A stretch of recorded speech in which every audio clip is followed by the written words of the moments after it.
jasiasa aparo ni maluso gisani wawinja nena. People walk around. We have had 3 months to campaign, and I feel like we have done all our best, and people have really listened to us because we encouraged everyone within our Karau constituencies to come out today and to come out in large numbers so that they could direct their member of parliament who will serve them for the next 1 year. So I feel people are really, the turnout is really encouraging. Security, I feel today we have the security is well organized. Kwa sababu ukiangalia utaona maafisa wa polisi, they are everywhere. They are manning our roads and our police stations. So I feel the security is quite well today. Na sijapata incidents yote isipokuwa an incident that happened yesterday that one of my vehicle ambayo ilikuwa nasafirisha my agent ilikuwa pahali panaitwa Mugumo, ilienda ikachomwa na wahuni, but the situation ikakuwa controlled.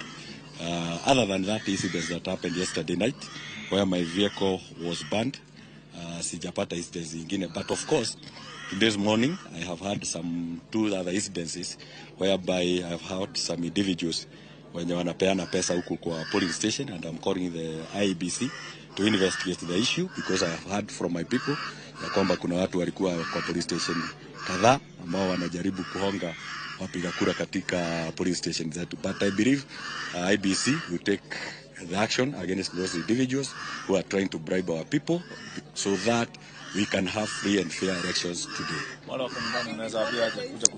I encourage whoever is at home, please come out and come and exercise your voting right, kwa sababu kupiga kura ni haki ya kila mmoja wetu.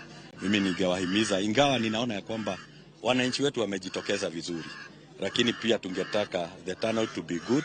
Maybe even if it's possible we have 100% voters turnout hapa kwetu constituency ya Karau, ili wananchi waweze kuamua ni nani wangetaka kuwe mjumbe wao wa mwaka mmoja ambao umebaki. Have you reported that matter, the case that you said? I have just come from home.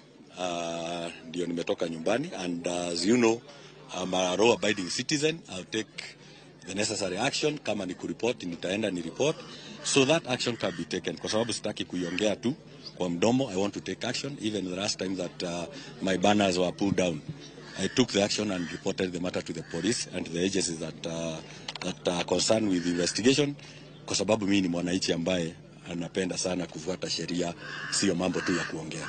Uko tayari kukubali matokeo? I'm ready for the outcome because I know I'm winning. I'm ready for it. What if you lose? I'm ready. The people of all Karau will talk at the ballot. Just wait in the evening. What the people decide is what we'll do for. Thank you. Yeah. Thank you so much. And that is Samuel Mushina Nyaga. He now wants to engage. Mana kamanya korom gajwang mana chiel